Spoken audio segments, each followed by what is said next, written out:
Hello guys, आज देखिए आप एग्जाम्पल नंबर सिक्स में क्या आपको बताना है। 301 टर्म है इस लिस्ट का हुआ है, एपी नहीं का हुआ। मतलब आप पहले चेक करो कि एपी में है या नहीं है। इस लिस्ट की आपको बताना है 301 टर्म है या नहीं है। ठीक है, तो देखो 5, 7, 11, 23 यही है सीक्वेंस। पहले आप चेक करोगे एपी में है या नहीं है।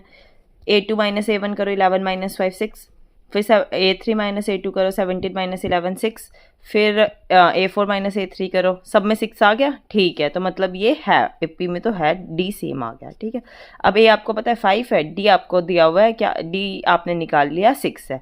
अब आपको कहा है टर्म भी गिवन है आपको, 301 टर्म है। ठीक है, आपको बताना है ये एपी में है या आपको बताना है कि ये टर्म है इसकी एपी की या नहीं है। अब देखो आपको मतलब एन निकालना पड़ेगा, तभी तो आपको पता चलेगा ना कि वो 11th टर्म है या 12th टर्म है। 301 कब आएगा, किस प्लेस पे आएगा। जैसे ये 1th टर्म है, ये 2nd टर्म है, ये 3rd टर्म है, 4th, तो कौन सी टर्म होगी 301। ठीक है, तो इसे सॉल्व करो। N is equal to A plus N minus one into D. A n क्या है, 301 गिवन है, ए 5, एन निकालना है आपको, डी 6। इसे सॉल्व करो, इसको प्लस का था इधर आके माइनस का हो जाएगा, है ना। 6 एन माइनस वन बचा, ये इधर मल्टीप्लाई में इधर आके डिवाइड में हो जाएगा, है ना। तो बचा 148/3 बचा 148/3 plus 1 is equal to n. अब एलसीएम लोगे क्या आएगा, इधर नीचे 1 लेके 3, 151/3 आ गया इज इक्वल टू एन। अब बताओ एन की वैल्यू 151/3 हो सकती है। एन क्या है, 1 2 3 4 5 6 7 8, एन यही तो है ना, है ना। एन यही होता है, तो वो हो ही नहीं सकती, इसलिए ये टर्म होगी ही नहीं, एग्जिस्ट ही नहीं करेगी। तो 301 इस एपी की टर्म नहीं है। ठीक है, अब एग्जांपल नंबर 7 देखो, आपको बताना है how many 2 digit numbers are divisible by 3। आपको 3 के डिविजिबल बताना है। आपको पता है 3 डिविजिबल है, मतलब 3 की पूरी टेबल लिख दो, 3 6 9 12। अब देखो कुछ बच्चों को ये दिक्कत आती है कि भाई 2 डिजिट नंबर का है, लास्ट 2 डिजिट नंबर क्या होगा जो 3 से डिविजिबल है। चलो 3 से तो निकाल लोगे, और किसी से निकालना पड़ गया तो मैम हम कैसे निकाल लेंगे, 15 से 16 से हमें नहीं पता चल रहा। तो आप क्या करो, जो लास्ट 2th टर्म है, जैसे 100 है ना, 100 होगी लास्ट, मतलब 99 ही होगी ना लास्ट टर्म, तो जो 3 से उससे जो 2 डिजिट की टर्म होगी, है ना। तो मैंने क्या किया, 100 को 3 से डिवाइड कर लिया। ठीक है, अब मेरा आया ये रिमाइंडर बचा 1, तो 1 को आप सब्ट्रैक्ट कर दो 100 में से, आएगा 99। तो वो टर्म ऐसी हो गई जो कि 3 से डिविजिबल होगी। अगर मान लो यहाँ पे होता 2 आता, तो माइनस कर दो 2, रिमाइंडर अगर 2 आता तो 2 माइनस कर दो, फिर वो टर्म ऐसी होती है जो डिविजिबल होती है। ठीक है, अब आपको पता चल गया 99 होगी लास्ट टर्म। अब 2 डिजिट्स का आता तो 3 6 9 तो हट जाएंगे, 12 15 18 से लेकर 99 तक। ए पता चल गया, डी पता चल गया, ए एन पता चल गया। फॉर्मूला लगाओ, A N is equal to A plus N minus one into D.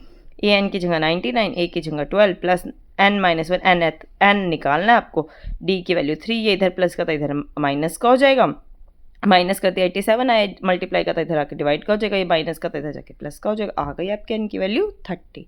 I hope सबको समझ आया होगा। नंबर 8 देखो, अब 11th टर्म बतानी है पर लास्ट से बतानी है। ठीक है, और आपको एपी दी हुई है 10 7 4 माइनस 62। ठीक है, तो देखो इसके दो मेथड्स, आपको जो अच्छा लगा आप वो कर सकते हो। ठीक है, फर्स्ट देखो ए दिया हुआ है 10, डी निकालो, A2 माइनस A1 करके डी निकल गया, 7 minus 10 minus 13 minus 3 sorry.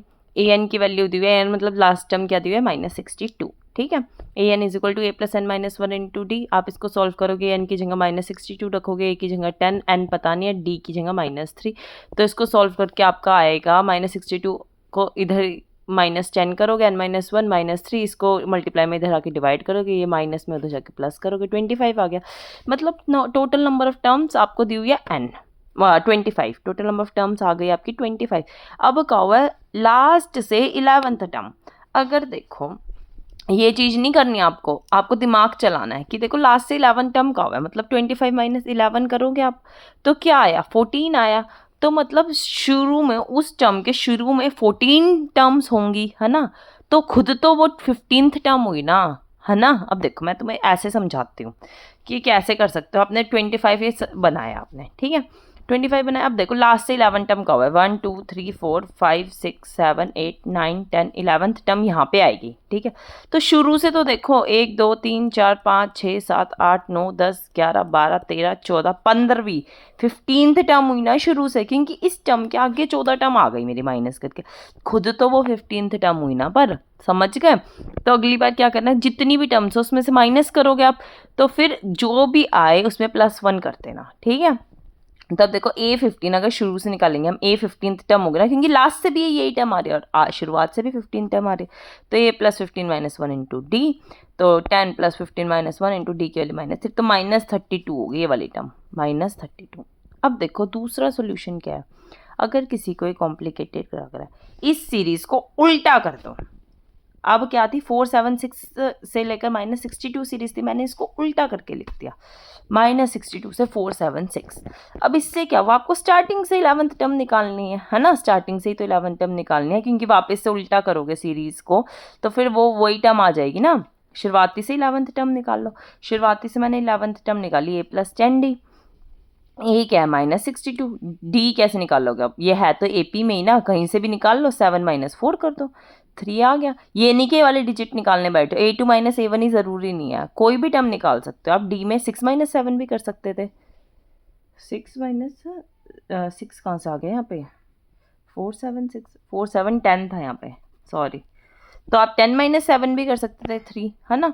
A की वैल्यू क्या, -62, D क्या है 3 आ गया, तो आप सॉल्व करोगे -32, ऐसे भी निकाल सकते थे। अब ये मत सोचना मैम आपने शुरुआत से फिर 11th टर्म क्यों निकाली, भाई अब मैंने रेसिप्रोकल किया सीरीज का, मान लो मैं इस सीरीज को यहाँ से लिखना शुरू कर दूँ, यहाँ से लिखूंगी तो उल्टे से सीधा लिख रही हूँ, तो 1 2 3 4, पहले 11th पे ही तो आएगी वो टर्म, समझे। जो आपको मेथड इजी लगाओ उससे आप कर सकते हो, और आपको समझना हो तो आप कमेंट सेक्शन में दोबारा एक्सप्लेनेशन के लिए पूछ सकते हो, मैं नेक्स्ट वीडियो में एक्सप्लेन कर दूँगी। Thank you.